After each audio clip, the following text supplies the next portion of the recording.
9, 10, 11 വാക്യങ്ങൾ നമുക്ക് വായിക്കാം. ഉൽപ്പത്തി പുസ്തകം 3 അതിന്റെ 9, 10, 11. യഹോവയായ ദൈവം മനുഷ്യനെ വിളിച്ച്, നീ എവിടെ എന്ന് ചോദിച്ചു. തോട്ടത്തിൽ നിന്റെ ഒച്ച കേട്ടിട്ട് ഞാൻ നഗ്നനാകൊണ്ട് ഭയപ്പെട്ട് ഒളിച്ചു എന്ന് അവൻ പറഞ്ഞു. നീ നഗ്നനെന്ന് നിന്നോട് ആർ പറഞ്ഞു? തിന്നരുതെന്ന് ഞാൻ നിന്നോട് കൽപ്പിച്ച വൃക്ഷഫലം നീ തിന്നുവോ എന്ന് അവൻ ചോദിച്ചു. സ്തോത്രം. നമുക്ക് വളരെ സുപരിചിതമായ ഒരു വേദഭാഗമാണ് ഞാൻ വായിച്ചിട്ടുള്ളത്. സ്തോത്രം. എന്നെ ചിന്തിപ്പിച്ച് കഴിഞ്ഞ ദിവസം ഇങ്ങനെ വായിച്ചുകൊണ്ടിരുന്നപ്പോൾ പെട്ടെന്ന് ദൈവാത്മാവ് തന്ന ഒരു റെവലേഷൻ നിങ്ങളുമായിട്ട് പങ്കുവയ്ക്കാനാണ് ദൈവസന്നിധി താല്പര്യപ്പെടുന്നത്. ഇവിടെ നമ്മൾ 9-ാമത്തെ വാക്യത്തിൽ വായിക്കുന്നു, യഹോവയായ ദൈവം മനുഷ്യനെ വിളിച്ച്, നീ എവിടെ എന്ന് ചോദിച്ചു. സ്തോത്രം. നമുക്കറിയാം ആ സിറ്റുവേഷൻ ഒക്കെ നമുക്കറിയാം. സ്തോത്രം. പക്ഷെ ഇപ്പോൾ ദൈവം ചോദിക്കുന്ന ഒരു ചോദ്യമുണ്ട്, ആദാമേ നീ എവിടെ? ഹല്ലേലൂയ. ദൈവം ചെയ്യരുത് എന്ന് പറഞ്ഞ കാര്യം ചെയ്തതിന് ശേഷം ഭയപ്പെട്ട് ഒളിച്ചിരിക്കുന്ന ആദാം. സ്തോത്രം. Adam and eve. ഹല്ലേലൂയ. അത് സത്യം ദൈവത്തിന് അറിയാം ആദാം എവിടാണ്. പക്ഷെ ദൈവം ചോദിക്കുക, ആദാമേ നീ എവിടെ? ഹല്ലേലൂയ. എന്ന് ചിന്തിപ്പിച്ച ഒറ്റ കാര്യം ഞാൻ പറയാം ദൈവമക്കളെ. ഹല്ലേലൂയ. സ്തോത്രം. ആദാം ഭയപ്പെട്ടിരിക്കുക സത്യത്തിൽ, അല്ലേ? സ്തോത്രം. പക്ഷെ ദൈവം ആദാമിന്റെ അടുത്തോട്ട് യൂഷ്വലി വരുന്ന പോലെ വന്ന് ആദാമിന് കാണാത്തത് കൊണ്ട്, അല്ലെങ്കിൽ ഒരുപക്ഷെ എന്നും അവരെങ്ങനെ മീറ്റ് ചെയ്തിരുന്നത് നമുക്കറിയത്തില്ല. പക്ഷെ യൂഷ്വലി അത് സംഭവിക്കാത്തത് കൊണ്ടായിരിക്കാം കർത്താവ് പെട്ടെന്ന് ദൈവം ചോദിക്കുകയാണ്, ആദാമേ നീ എവിടെ? ഹല്ലേലൂയ. സ്തോത്രം. അല്ലെങ്കിൽ നീ എന്താ ചെയ്തത്? നീ എന്ത് പണിയാ കാണിച്ചത്? അല്ലെങ്കിൽ നീ ചെയ്ത് വളരെ മോശമാണെന്ന് അല്ലെങ്കിൽ വഴക്ക് പറഞ്ഞുകൊണ്ട് ഒന്നുമല്ല ദൈവം അവിടെ വരുന്നത്. ഒന്ന് ചിന്തിച്ചു നോക്കിയാൽ, നമ്മളൊക്കെ ആണെങ്കിൽ നമ്മുടെ കുഞ്ഞുങ്ങൾ എന്തെങ്കിലുമൊക്കെ കുസൃതി ഒപ്പിക്കുകയോ എന്തെങ്കിലുമൊക്കെ ചെയ്ത് കഴിഞ്ഞിട്ടുണ്ടെങ്കിൽ നമ്മൾ ഓടി വീട്ടിലോട്ട് വന്നു കഴിഞ്ഞിട്ട്, മോനെ നീ എവിടെയെന്നല്ല ചോദിക്കുക. സ്തോത്രം. അല്ല, നീ എന്തുവാ ചെയ്തേന്നാ ചോദിക്കുക. അല്ലെ, നീ എന്താ ചെയ്തേ? എന്ത് പണിയാ കാണിച്ചേ? അല്ലെങ്കിൽ നമ്മുടെ പ്രിയപ്പെട്ടവരാണെങ്കിലും അങ്ങനെയൊക്കെ നമ്മൾ പെട്ടെന്ന് റെസ്പോണ്ട് ചെയ്യുന്നു. പക്ഷെ ഇവിടെ ദൈവം ചോദിക്കുന്ന ഒരു ചോദ്യം. സ്തോത്രം. ഹല്ലേലൂയ. ദൈവം ചോദിക്കുന്ന ഒരു ചോദ്യം, നീ എവിടെ എന്ന് ചോദിച്ചു. ഹല്ലേലൂയ. സ്തോത്രം. ആ ചോദ്യത്തിന് വളരെ ആഴത്തിലുള്ളൊരു അർത്ഥമാണ് ഉള്ളത്. സ്തോത്രം. ഹല്ലേലൂയ. കാര്യം നമ്മുടെ പിതാവ് നാം എത്രത്തോളം, നാം എന്താണെന്നും ഏതാണെന്നും, ഹല്ലേലൂയ, നമ്മുടെ ഇന്നലകളെയും ഇന്നും എല്ലാം അറിയുന്ന ദൈവം. വചനം പറയുന്ന ദൈവം ഇന്നലെയും ഇന്നും എന്നേക്കും അനന്യനാകുന്നു. ഹല്ലേലൂയ. കർത്താവ് എന്നും ഒരുപോലെയാ. സ്തോത്രം. നമ്മുടെ എല്ലാ അവസ്ഥകൾ അറിയുന്ന ദൈവമാണ്. ആദാം ഇപ്പൊ എവിടാന്ന് ദൈവത്തിന് നന്നായിട്ട് അറിയാം. പക്ഷെ ദൈവത്തിൽ നിന്ന് അവൻ മാറി നിൽക്കുന്ന അവന്റെ ഒരു സ്പിരിച്വൽ നേക്കഡ്നെസ്സിന് അവിടെ തുറന്നു കാണിക്കുന്നത്. ആദാം പറയുക, നിന്റെ ഒച്ച കേട്ടിട്ട് ഞാൻ നഗ്നനാകൊണ്ട് ഭയപ്പെട്ട് ഒളിച്ചു എന്ന് പറയുക.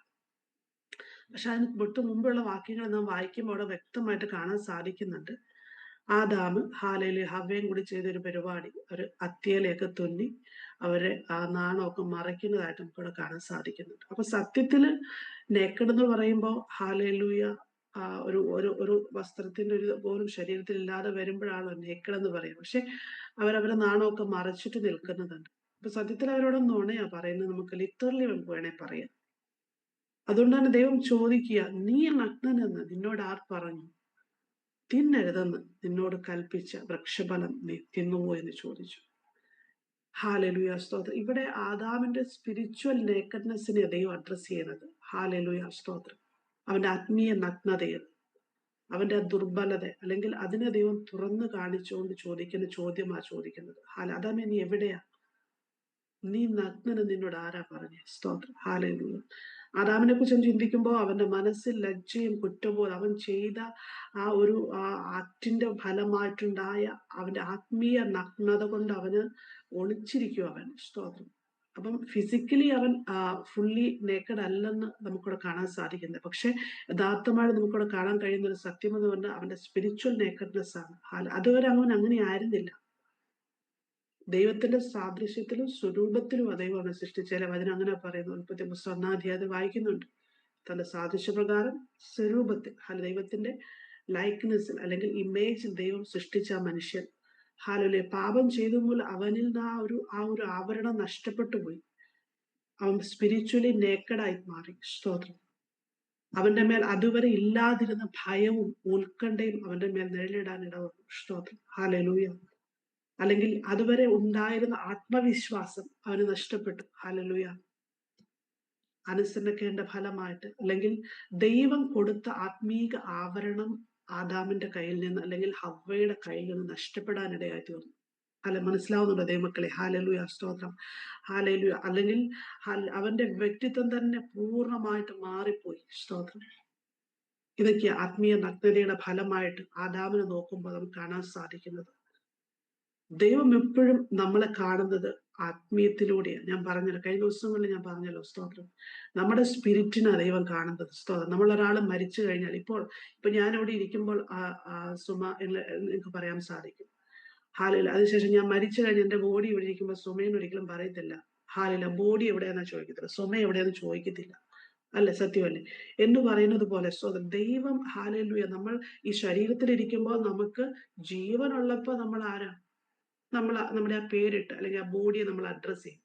അല്ലാത്തപ്പോ നമ്മൾ അഡ്രസ് ചെയ്യുന്ന ഒരിക്കലും എന്താ പറയാ, നമ്മുടെ ആ ബോഡി എന്ന ആ ജീവനില്ല. സ്തോത്രം. ആദാമിന്റെ അവസ്ഥ ഇപ്പൊ അങ്ങനെയാ. സ്തോത്രം. അവൻ ആത്മീയമായിട്ട് ജീവനില്ലാത്തവനായി മാറി. സ്തോത്രം. ഹാലലൂയ. അവൻ ഭയത്താല്, പ്രലോഭനത്താൽ അല്ലെങ്കിൽ ലജ്ജയ്ക്ക് മൂടി. സ്തോത്രം. ഹാലലൂയ. അവൻ ദൈവമായിട്ടുള്ള ബന്ധം ഉലച്ചില് വന്നപ്പോൾ അവൻ ശാരീരിക വസ്ത്രം ധരിച്ചിട്ടും അവൻ നഗ്നത അനുഭവിക്കുക. അവന്റെ ആത്മീയ നഗ്നത അവിടെ എടുത്തു കാണപ്പെടുക. സ്തോത്രം. വേദപുസ്തകത്തിൽ പലരെ കുറിച്ച് നമുക്ക് ഇതുപോലെ കാണാൻ സാധിക്കുന്നുണ്ട്, ദൈവവുമായിട്ടുള്ള ബന്ധത്തിൽ. ഹാലേലൂയ. ശൗൽ രാജാവിനെ കുറിച്ച് പഠിക്കുമ്പോൾ, 1 ശമൂവേൽ 15 30-31 വാക്യങ്ങളൊക്കെയും പഠിക്കുമ്പോൾ, താൻ ചെയ്ത ആ കുറ്റം മൂലം ലജ്ജയും അല്ലെങ്കിൽ മറ്റുള്ളവരെ ഫേസ് ചെയ്യാനുള്ള ഭയം മൂലം ശൗൽ രാജാവ്, സ്തോത്രം, ജനത്തിന് മുമ്പിൽ നിൽക്കാതെ മടി കാണിച്ച് മാറി നിൽക്കുന്ന കാണാൻ സാധിക്കുന്നുണ്ട്. പുതിയ നിയമത്തിലോട്ട് വരുമ്പോൾ പത്രോസിനെ കുറിച്ച് നാം പഠിക്കുമ്പോൾ, കർത്താവിന്റെ കൂടെ നടന്ന ശിഷ്യനാണ്. സ്തോത്രം. പക്ഷെ ഒരു നിമിഷം ഈ ഒരു സ്പിരിച്വൽ നേക്കഡ്നെസ് അതിനെ അവൻ തുറന്നു കാണിക്കേണ്ട അവസ്ഥ അവന്റെ ജീവിതത്തിൽ വന്നു. ഹാലില്ല. തന്മൂലം ഭയവും അല്ലെങ്കിൽ അരക്ഷിതാവസ്ഥ, ഇൻസെക്യൂരിറ്റിയും വന്നിട്ട് യേശു കർത്താവിനെ തള്ളിപ്പറയേണ്ട അവസ്ഥ പത്രോസിന്റെ ജീവിതത്തിൽ വന്നു. യേശുവിനെ അറിയത്തില്ല എന്നാ പറഞ്ഞത്. സ്തോത്രം. നിഷേധിക്കുന്ന പത്രോസ്. ഹാലലൂയ. ദൈവമക്കളെ, ഇത് വളരെയധികം അപകടകരമായ ഒരു സിറ്റുവേഷനാണ് ഈ സ്പിരിച്വൽ നേക്കഡ്നെസ് എന്ന് പറയുന്നത്. അത് എപ്പോഴാ, ഹല്ലേലൂയ, എപ്പോഴാ അത് എക്സ്പോസ് ചെയ്യപ്പെടാൻ നമുക്കറിയത്തില്ല. നോക്കിക്കേ, ആദാമിന്റെ ലൈഫിൽ എക്സ്പോസ് ചെയ്യപ്പെട്ടപ്പോൾ അവൻ ചെയ്ത പ്രവൃത്തി നമ്മൾ കണ്ടു. പക്ഷെ അപ്പോഴും അവനെ കൈവിടാത്തൊരു ദൈവത്തെ നമുക്കവിടെ കാണാൻ സാധിക്കുന്നുണ്ട്. അപ്പന്റെ സ്നേഹം ഒന്ന് ഓർത്ത് നോക്കിക്കേ. ഹാലലൂയ. ഇന്നും കർത്താവ് അങ്ങനെയല്ലേ നമ്മളോടൊക്കെ ഇടപെടുന്നത്. സ്തോത്രം. നമ്മള് എന്തെങ്കിലുമൊക്കെ ചെയ്ത് കഴിയുമ്പോഴത്തേക്കും, അല്ലെങ്കിൽ ഒരു പാവപ്രവർത്തി നമ്മൾ വന്നെങ്കിൽ നമ്മൾ ഭയപ്പെട്ട് മാറി, അല്ലെങ്കിൽ ദൈവമായിട്ടുള്ള ഒരു കോൺഫിഡൻസ് ഇല്ലാതെ മാറി നിൽക്കുമ്പോഴും നമ്മൾ തേടി വരുന്ന ഒരു സ്നേഹമുണ്ട്. ആദാമേ നീ എവിടെയെന്ന് ചോദിക്കുന്ന ഒരു ദൈവ ശബ്ദമുണ്ട്. ഹാലേലൂയ.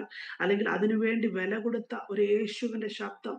ആ ശബ്ദത്തെ നമുക്ക് തിരിച്ചറിയാൻ കഴിയുന്നുവെങ്കിൽ, ഹാലേലൂയ, ദൈവത്തിലോട്ട് തിരികെയും ആ പാപങ്ങൾ ഏറ്റുപറയുക നാം ചെയ്യുന്നുവെങ്കിൽ, പുതുകലും കഴുകലും നാം ദൈവസ്ഥനിൽ ഏറ്റെടുക്കുന്നുവെങ്കിൽ, പുനഃസ്ഥാപനങ്ങൾ നാം ഏറ്റെടുക്കുന്നുവെങ്കിൽ, ഹാലേലൂയ, ആ ദൈവസേനയിൽ വീണ്ടും വീണ്ടും പുതുകി വരുവാനുള്ള അവസരങ്ങൾ നമ്മുടെ ജീവിതത്തിൽ ഉണ്ടെന്ന് ഈ ദൈവവചനം നമ്മെ ഓർപ്പിക്കുന്നത്. സ്തോത്രം. ഹാലേലൂയ.